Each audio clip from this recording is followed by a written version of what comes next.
Fala galera, bom dia, boa tarde, boa noite, boa madrugada. Meu nome é Sidney Martins, professor de língua portuguesa aqui do LACENEM, o maior site de videoaulas do Brasil, quiçá das Américas. Então, meu parceiro, olha só, hoje é a nossa primeira aula e você vai entender que na parte da linguagem nós iremos dividir.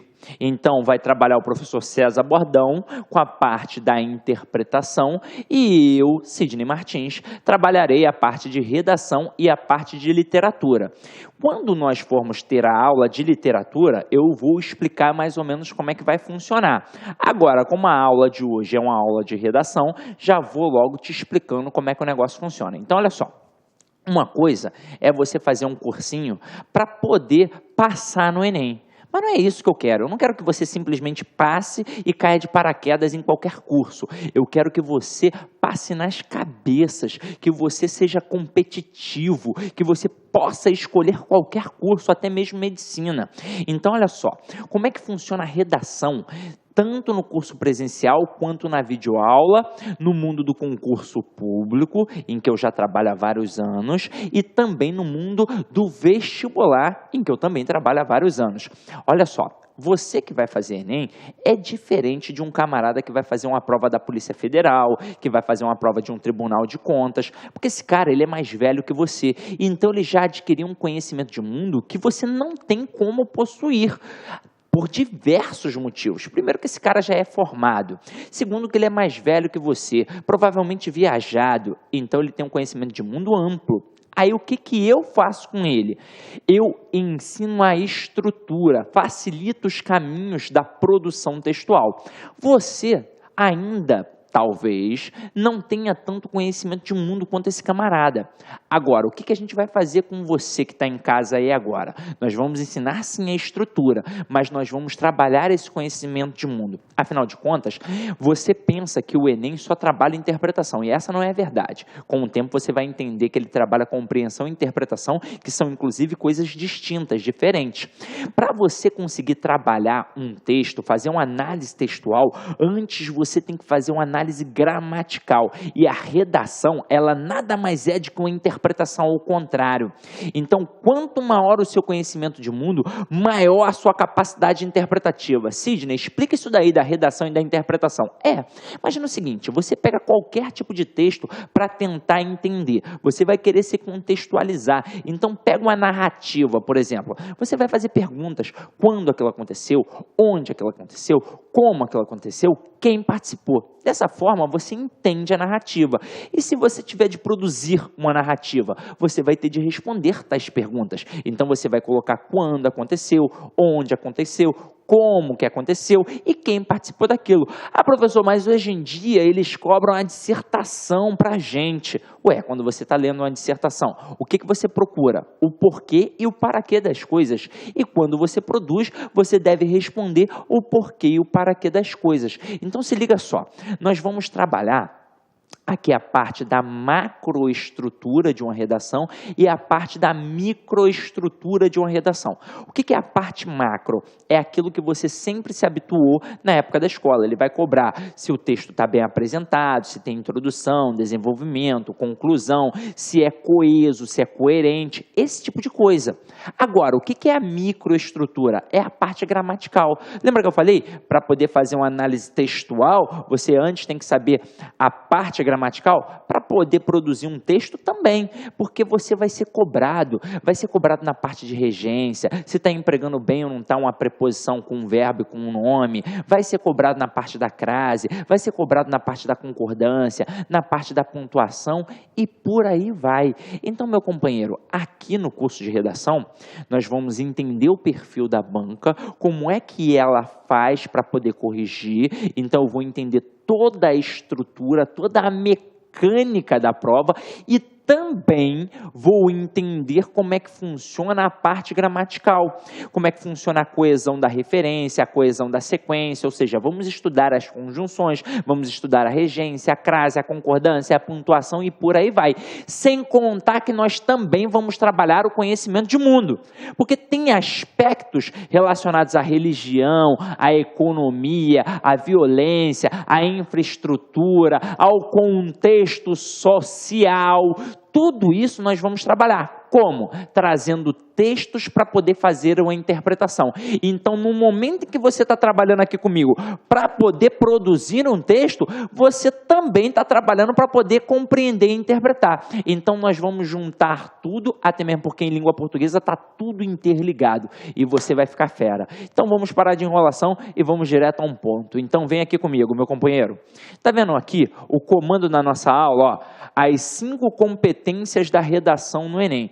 Você está habituado a saber que o Enem trabalha competências e habilidades. Então, vamos entender agora o que esse camarada, o que esse avaliador vai cobrar de você no dia que você entregar a redação. Vamos tentar destruir esse carcará e esse engatinhento. Vamos lá, ó. Vem aqui comigo, ó. A redação do Enem cobra 5 competências e a cada uma é atribuída uma nota de 0 a 200 pontos. Então, olha só, meu companheiro. Se eu tenho 5 e ele cobra de 0 a 200, isso totaliza 1000 pontos. O famoso 10, né? Só que ele vai trabalhar com outro tipo de pontuação.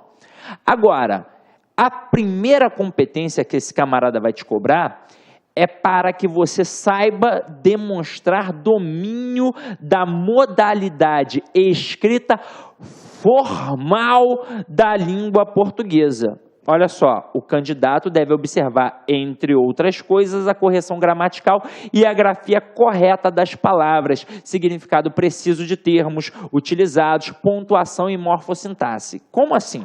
Vamos lá. No dia a dia, meu companheiro, a gente tem um tipo de linguagem que a gente chama de linguagem informal.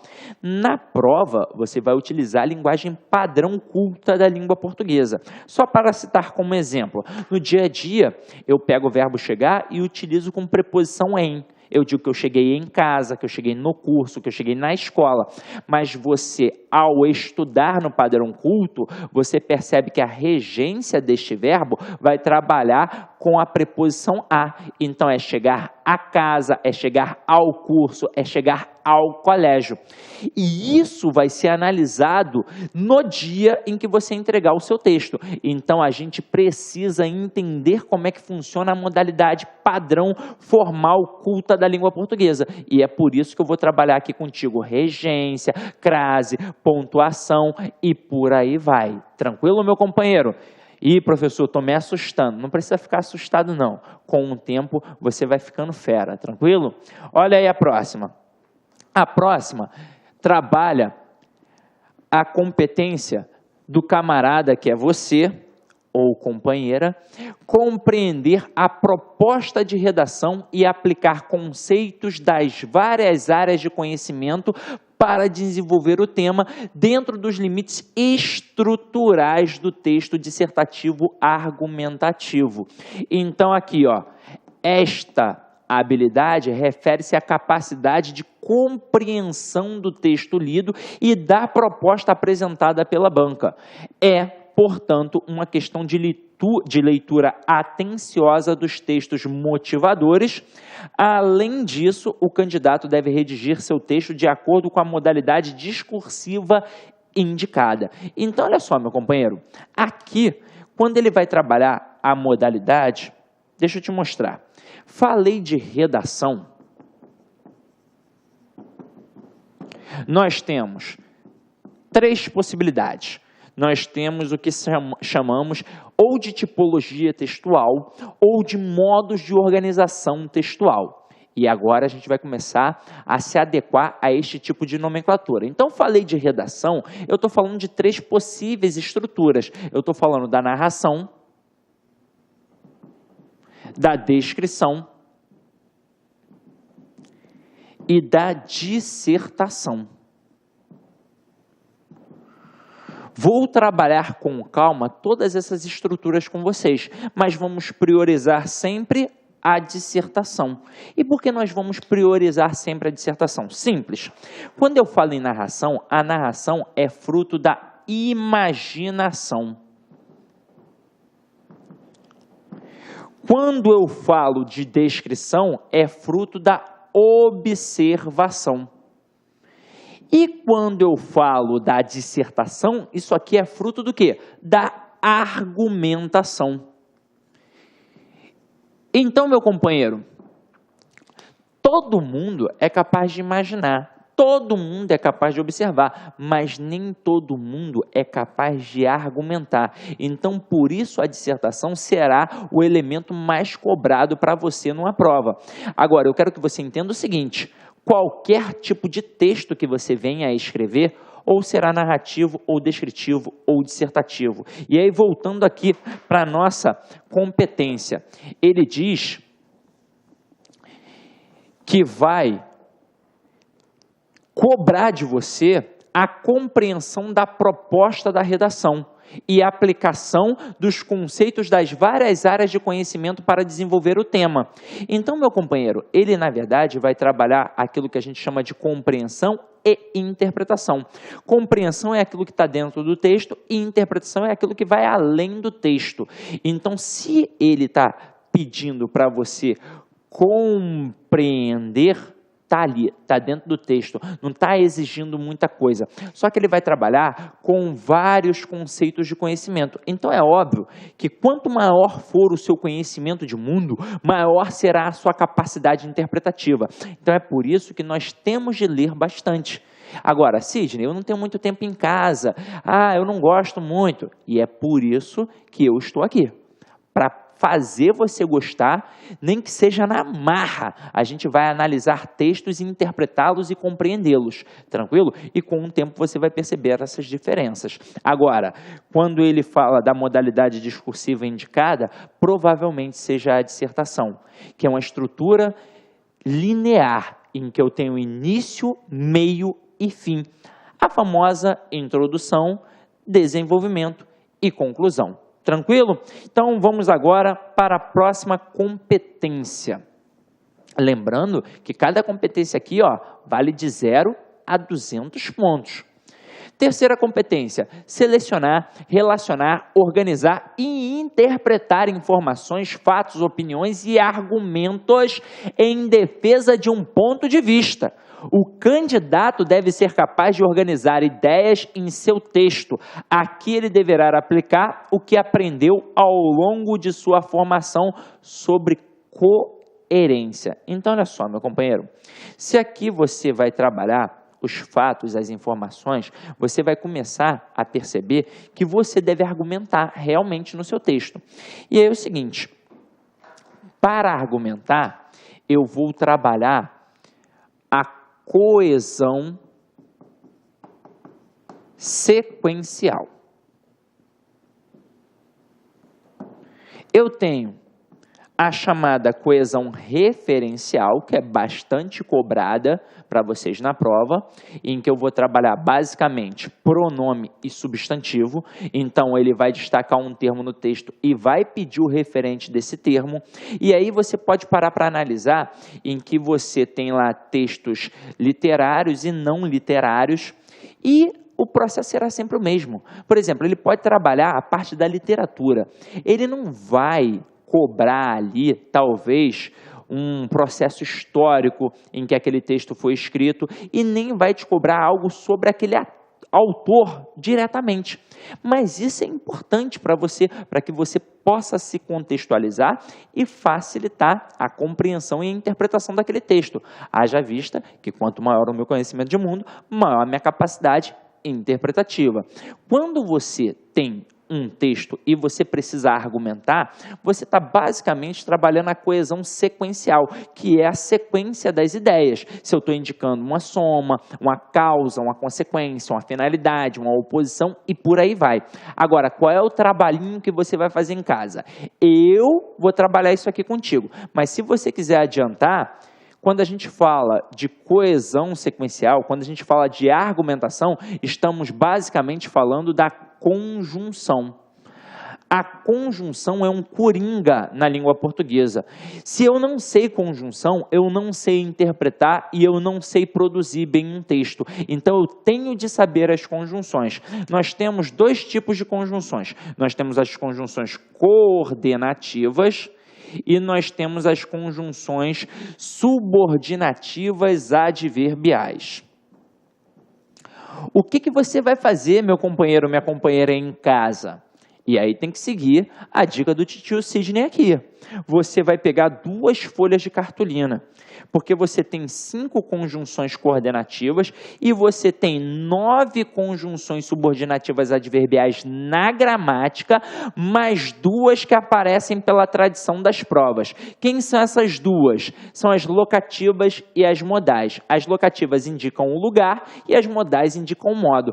Ah, Sidney, mas se isso daí não está na gramática, não vai cair na prova. Gente, quem nunca, por exemplo, fez uma questão de adjunta adverbial de lugar ou adjunta adverbial de modo? Então é óbvio que isso cai na prova. Agora, junta 9 mais 2, eu tenho 11. Então eu tenho 5 mais 11, eu tenho 16 elementos. Aí o camarada fala assim para mim: Sidney, então é tranquilo, porque eu tenho 18 preposições, eu gravei com a musiquinha da tia lá na época da escola, ante, até, após, com, contra, desde, entre, para, peperante, por, sem, sobre, trás, sem, sobre, trás, sem, sobre, trás, trás. Lembra disso? Então, olha só, aqui nós temos 16. Mas não são 16 termos, são 16 valores semânticos. Então, pega uma adversativa, por exemplo. Eu tenho mais, porém, todavia, entretanto, contudo, no entanto. Então, meu companheiro, eu estou falando de mais de 100 elementos. E mais de 100 elementos, ninguém aprende de uma hora para outra. Eu trabalhei muito tempo em cursos pré-militares.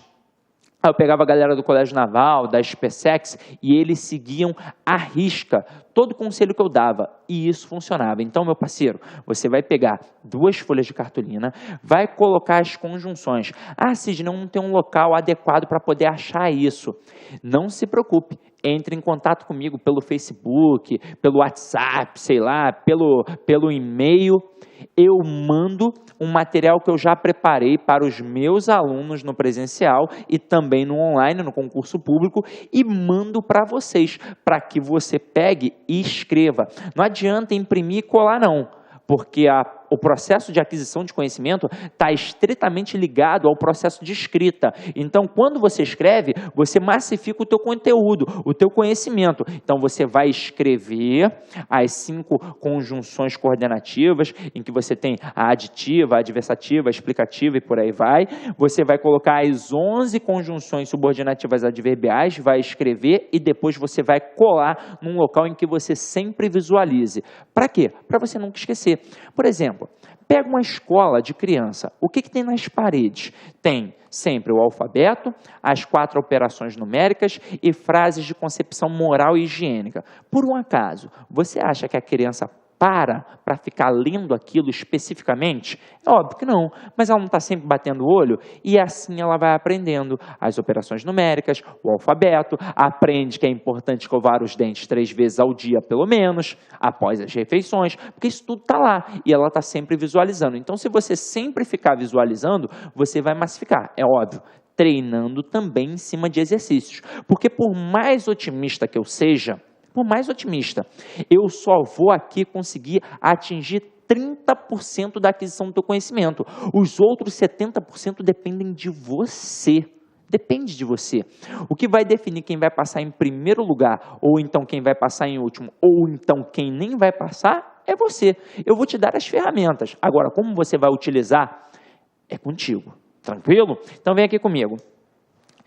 Desses 16 valores, 14 são individualizados e 2 possuem um processo conjunto. Vou te mostrar aqui agora, ó. Vamos entender qual é a base da argumentação. A base da argumentação é a oposição, meu companheiro. E dentro da oposição eu tenho a conjunção coordenativa adversativa e eu tenho a conjunção subordinativa adverbial, que é a concessiva. Então, aqui, ó, adversativa e concessiva. As duas indicam oposição. Agora, tem de ter alguma diferença. Qual é a diferença? A diferença é que a adversativa ela serve para enfatizar e a concessiva ela serve para minimizar. Sidney, até agora eu não estou entendendo nada. Qual é a diferença de enfatizar e de minimizar? Simples. Para enfatizar, eu deixo o argumento forte. E para minimizar, eu deixo o argumento fraco.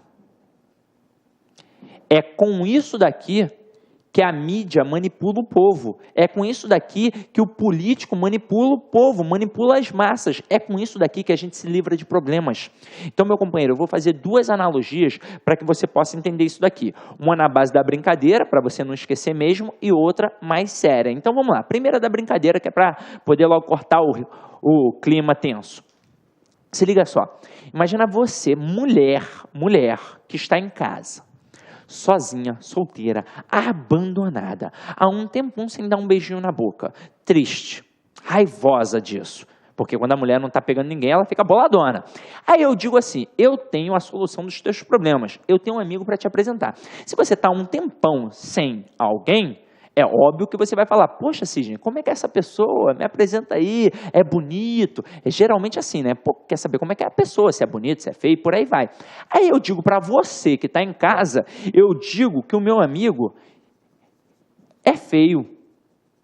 Pô, isso é um bom argumento? Eu te deixei feliz agora? Não, não te deixei feliz, né? É um argumento sinistro, né? Só que eu vou continuar a frase. Aí eu digo assim, ele é feio, mas é rico. E aí? Agora ficou ou não ficou interessante? Acredito que tenha ficado interessante. Ah, Sidney, eu não sou interesseira. Beleza, mas concorda comigo que é melhor um feio rico que um feio pobre, né? Pelo menos isso. Então se liga só. Olha como é que funcionou aqui nesta primeira frase. Onde eu coloquei uma adversativa? Eu coloquei do lado em que está o rico. Então, se eu coloquei a adversativa ali, é porque eu enfatizei. Se eu enfatizei um lado, consequentemente, eu minimizei o outro. Então, aqui, não importa que ele é feio, importa que ele é rico e você vai pegar. Agora, eu poderia ter feito o contrário. Eu poderia ter colocado que ele é rico, mas é feio. Aí você vai dizer assim, ué, se é a mesma coisa. Não, eu disse de forma diferenciada. Então, quando eu disse que ele é feio, que ele é rico, mas é feio, onde é que eu coloquei a adversativa? Do lado do feio. Consequentemente, eu enfatizei o lado feio e minimizei o lado do rico. Então não importa que ele é rico, importa que ele é feio. Ele é tão feio, horroroso, que não tem como pegar, nem andar de mão dada na rua. E aí se liga só, no ato de comunicação, na intenção argumentativa. Você vai estudar isso com certeza com César Bodão, na parte de funções da linguagem. Então, meu companheiro, em todo ato de fala, em todo ato de comunicação, eu, no mínimo, tenho duas coisas. O emissor, que é o camarada que fala, e o receptor, o interlocutor, que é o camarada que vai ouvir, interpretar, decodificar aquela mensagem. Até mesmo se eu estiver na rua, falando sozinho, reclamando da vida, ah, meu Deus do céu, minha mulher me perturbou, não sei o que lá, eu sou o emissor e sou o próprio receptor. Só que agora eu estou falando com você, mulher que está em casa. Eu serei o emissor e você será a receptora ou interlocutora, como preferir. Se eu falar para você que o meu amigo é feio, mas é rico, eu estou argumentando a favor do meu amigo. Eu quero que você fique com ele. Eu estou tentando convencê-la de ficar com o meu amigo. Agora, se eu falar que o meu amigo é rico, mas é feio, eu estou argumentando contra o meu amigo. Eu não quero que você fique com ele. Entender o processo de comunicação, a intenção argumentativa? Imagina o seguinte, imagina um jornal. Ele não pode dizer se é contra ou a favor do governo diretamente, porque ele pode sofrer sanções. Aí o que ele faz? Ele utiliza a língua portuguesa. Aí imagina, ele coloca assim, ó, os juros caíram, mas os preços continuam altos.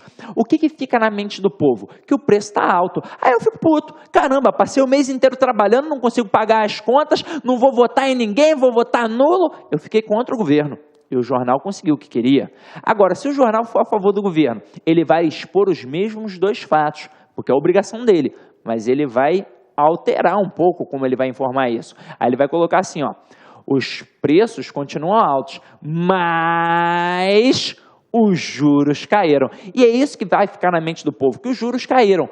Então a gente vai pensar logo em liquidação, mulherada vai correr para o shopping para comprar sandália, aqui no Rio de Janeiro a gente vai correr para o Guanabara, porra, ó, liquidação, coisa e tal. E se eu estou comprando, eu fico ou não fico feliz? Fico feliz. E aí qual é a associação que o povo faz?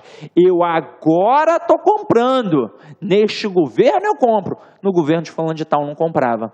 E o jornal, mais uma vez, conseguiu o que queria. Neste processo, te deixou a favor do governo. Então, gente, quando alguém diz que uma revista é de esquerda e tal revista é de direita, é porque ele consegue perceber as nuances linguísticas.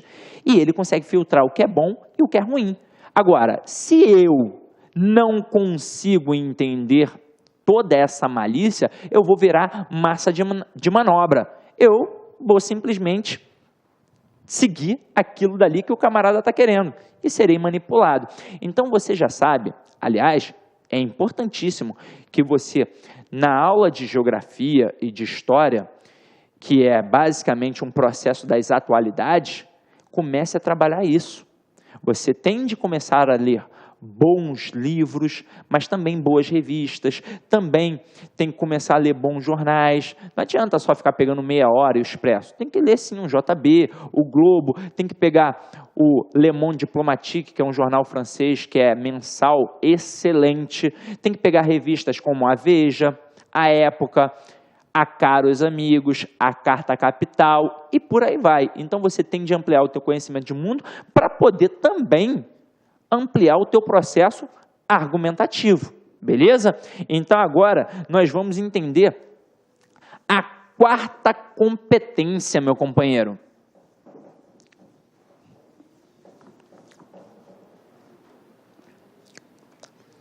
Olha aí a quarta competência. Demonstrar conhecimento dos mecanismos linguísticos necessários à construção da argumentação. O estudante deve lembrar que a argumentação é construída por meio de recursos linguísticos específicos e deve pôr em prática o que aprendeu sobre o emprego de elementos coesivos. Então, ó, tá vendo que o processo anterior, em que a gente já estava trabalhando as opiniões, os argumentos, vão ser mais adequados ainda aqui. Porque agora, o que o camarada vai começar a fazer contigo? Ele não vai só ver o fato e a opinião que você expressou. Ele aqui vai te cobrar em cima da construção da argumentação. Ou seja, se você empregou ou não empregou bem aquele recurso ali. Se aquela conjunção está ou não está no local certo. Se você lembrou de colocar o elemento conclusivo, o elemento introdutório, se aquilo dali realmente está indicando uma oposição. Imagina o seguinte, você construiu um texto, e aí entre o segundo parágrafo e o terceiro parágrafo, normalmente parágrafos de desenvolvimento, há uma oposição. E aí, por algum motivo, em algum local, você aprendeu uma estrutura que dava para colocar um além disso. Aí você coloca um além disso. Além disso, indica soma. Se os dois parágrafos indicam oposição, olha aí o quanto que você vai perder. Agora, imagina se ele indicar soma realmente. Aí você tem de colocar o além disso. Agora, indica soma e você dá mole e coloca por outro lado, contudo, no entanto, que é para indicar a oposição. Caramba, então você tem de aprender o local e o momento certo de colocar estes elementos coesivos. Porque eu tenho elementos coesivos tanto referenciais quanto sequenciais. Basicamente, o que a gente vai estudar? Na referência, na coesão referencial, os pronomes. E na coesão sequencial, as conjunções. Tendo isso dominado, meu companheiro, sem sombra de dúvidas, você tende a tirar na nota 1000. Tranquilo? Agora, olha a quinta competência. Elaborar proposta de intervenção para o problema abordado respeitando os direitos humanos. Importantíssimo isso. Várias notas em que o camarada podia ter tido até um bom conceito ali e foi zero porque ele não respeitou os direitos humanos. Entenda o seguinte, você hoje em dia é jovem, eu já tenho uma certa idade, eu tenho 32 anos, mas eu já tive 18, já tive 17. E nessa idade, em que a gente tem 18, 17, 19, que é basicamente a sua idade, não que você não possa prestar um vestibular com 20, com 30, com 40, mas basicamente o público-alvo aqui, a maioria é jovem. Então se liga só, você tem uma natureza transgressora, eu entendo isso, porque eu também já fui assim. Então quando eu tinha 20 anos, eu era cheio de ideologias políticas, partidário, bitoladão. E eu ficava na dúvida quem era melhor, Chico ou Caetano. Hoje em dia, eu já me convenci de que eu não tenho de ter ideologia nenhuma para eu não ficar brigando à toa com os outros, e eu já tenho a certeza que o Chico é melhor. Então você também vai passar por esse processo de maturidade e vai começar a entender que você deve respeitar os outros.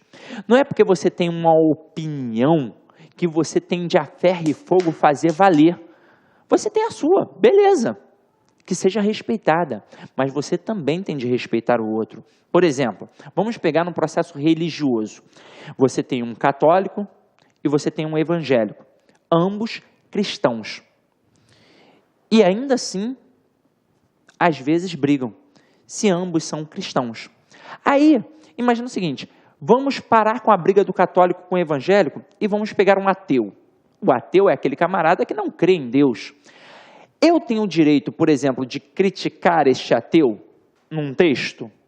Ou este ateu tem o direito de criticar o evangélico e o católico num texto? Não, porque cada um tem a sua opinião. Haja vista que nosso Estado é um Estado laico. Então, eu não posso dar o mole de mexer com religião. Eu não posso dar o mole de ser preconceituoso no processo racial, no processo social. Então, raça, processo socioeconômico e processo religioso. Geralmente a galera dá mole aí.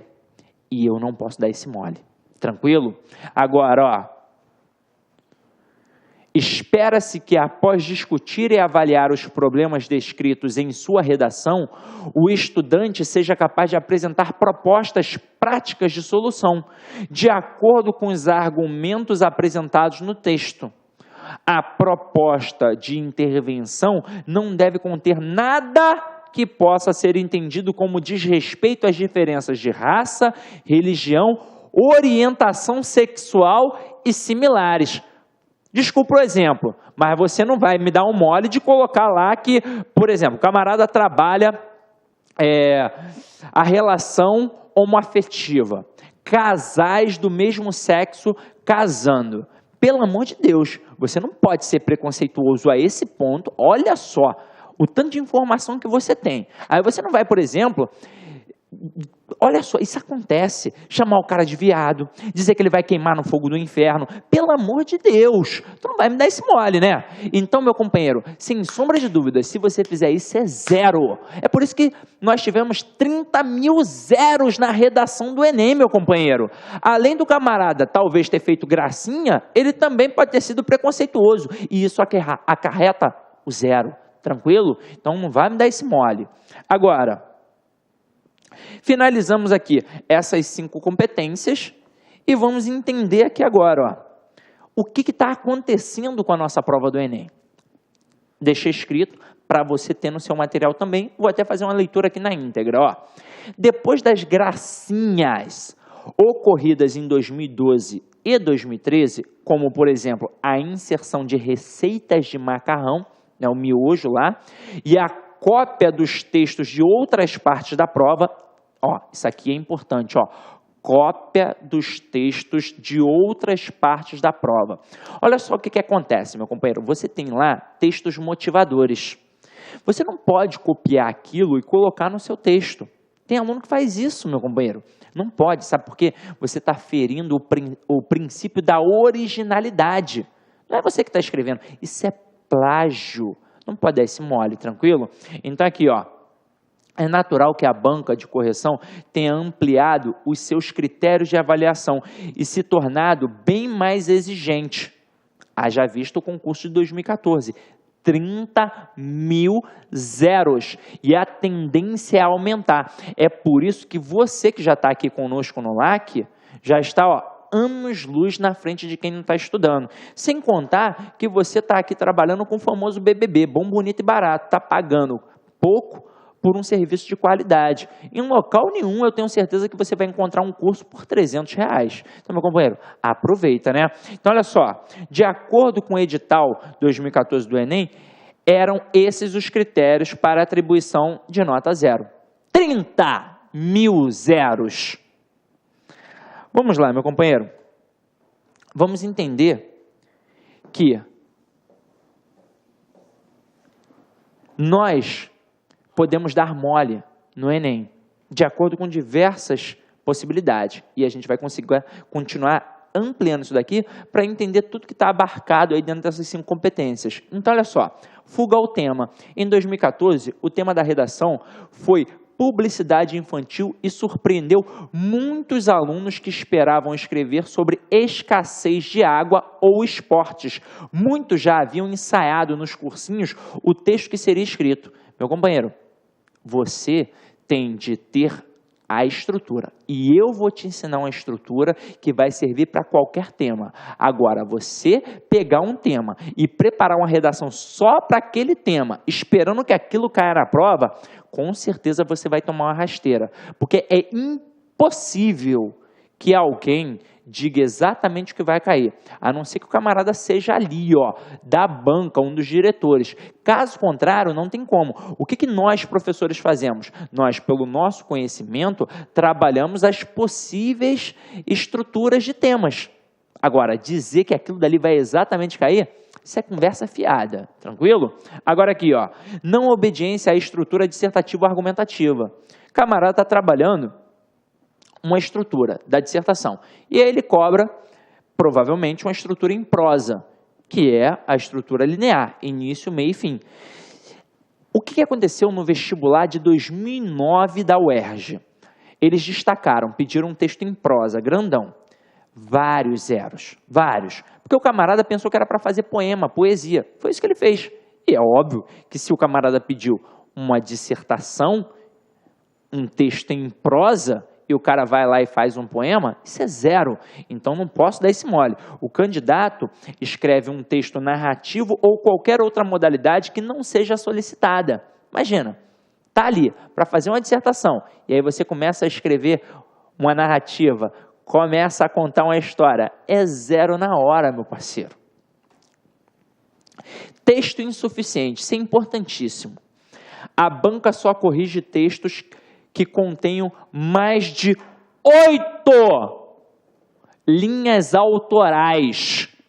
Isso significa que também não adianta usar trechos da coletânea da prova. Então, olha só, utilizou texto da coletânea da prova? Já era. Quando você trabalha 8 linhas autorais, no mínimo, você tem de entender que você está se preparando para um concurso de 20 a 30 linhas. E você tem de começar a produzir isso em casa, para não chegar e correr esse risco de produzir 7 linhas e ter um zero. Meu companheiro, você tem de ir preparado para tudo.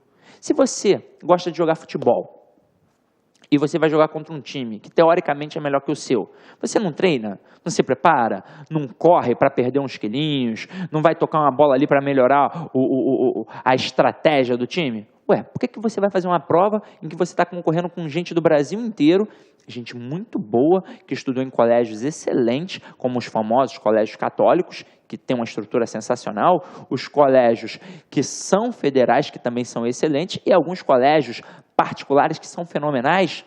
Meu parceiro, você tem de estar preparado. Então, você não pode ir como quem vai à feira, assim. Até para ir à feira, você tem de ir preparado, tem que ir com dinheiro no bolso. Como é que você vai comprar lá as frutas se você não for com dinheiro no bolso? Então, para tudo na vida tem que estar preparado. E, pelo amor de Deus, né? Não vai me dar esse mole. Então, meu companheiro, se você produzir menos de 8 linhas, é zero. Sem contar que na linha, para contar como linha, no mínimo 2 palavras, sem conjunção, sem preposição.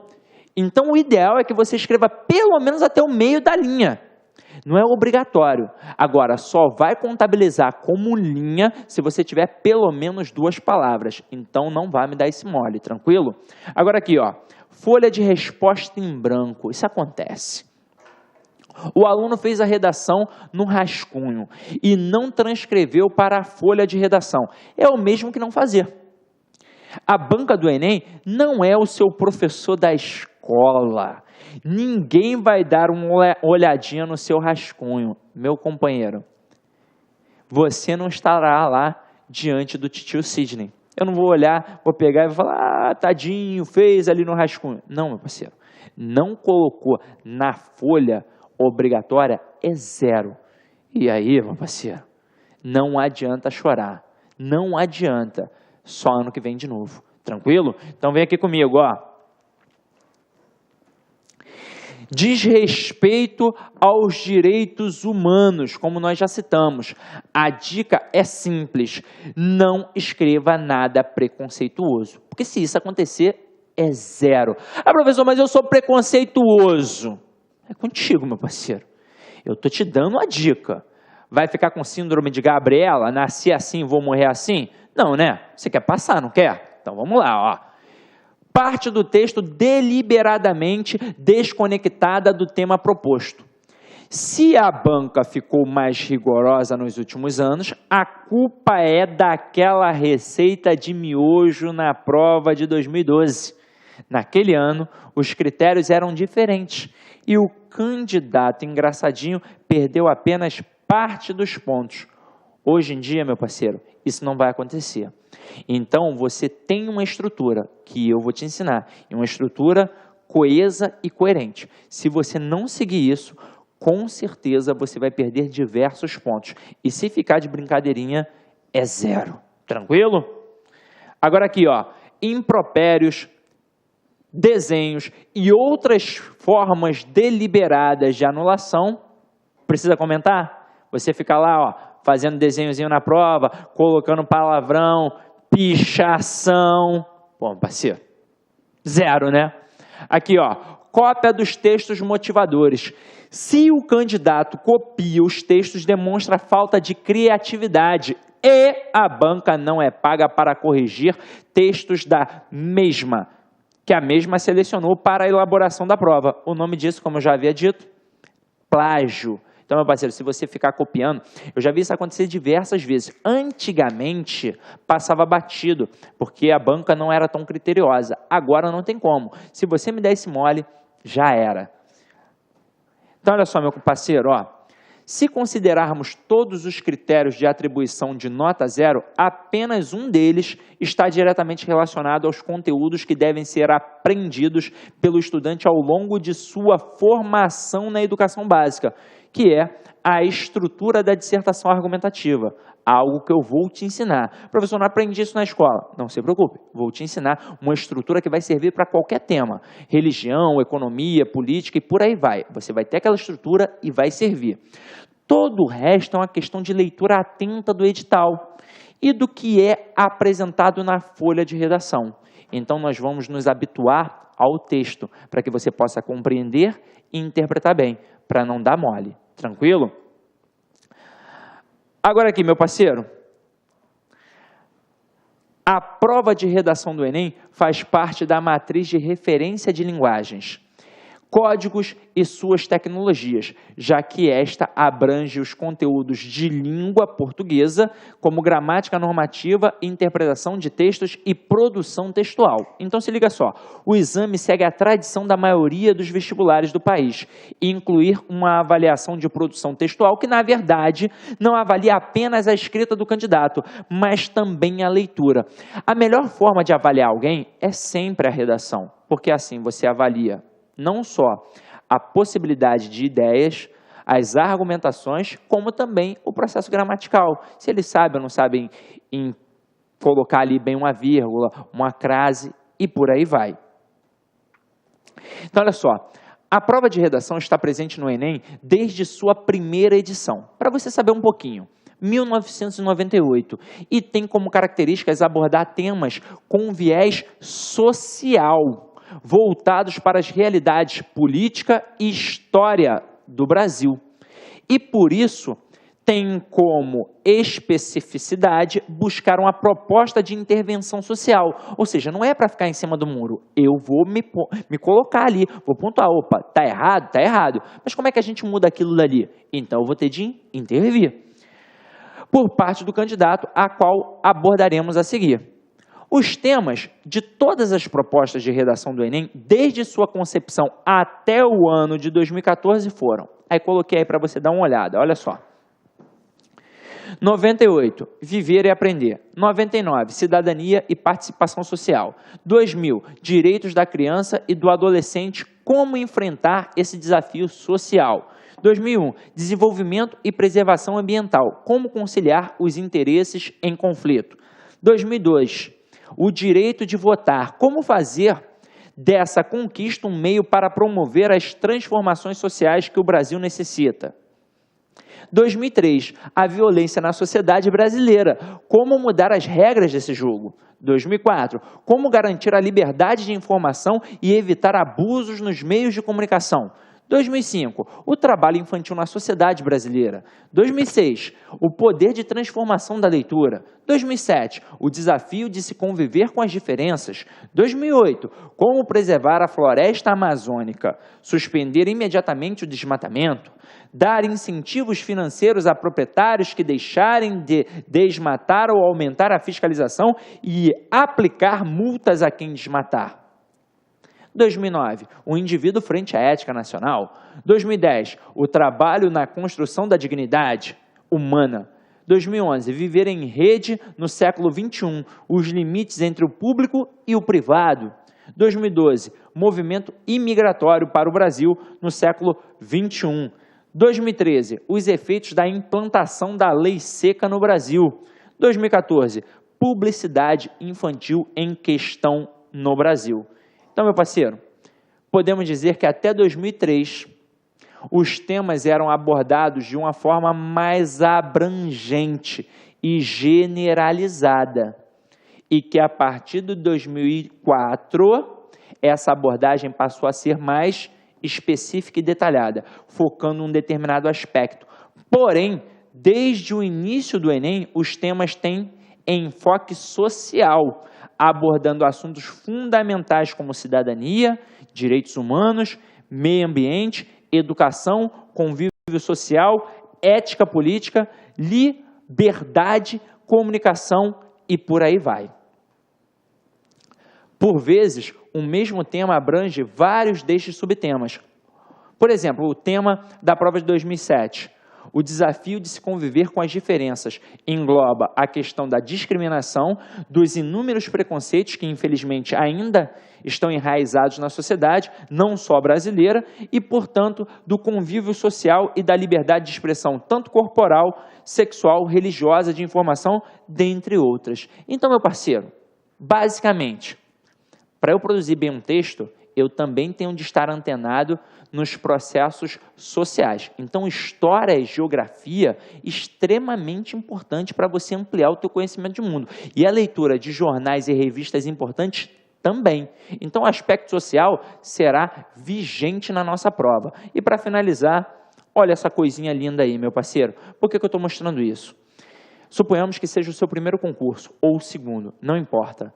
É um momento extremamente importante, porque quando o camarada vai fazer um concurso público, ele já fez um vestibular, ele já fez uma faculdade, ele já está trabalhando em sua área. Agora chegou um momento em que você vai escolher, um momento de dificuldade, um momento que você está pirando, só que você tem de lutar, porque se você não fizer isso, meu parceiro, ninguém vai fazer por você.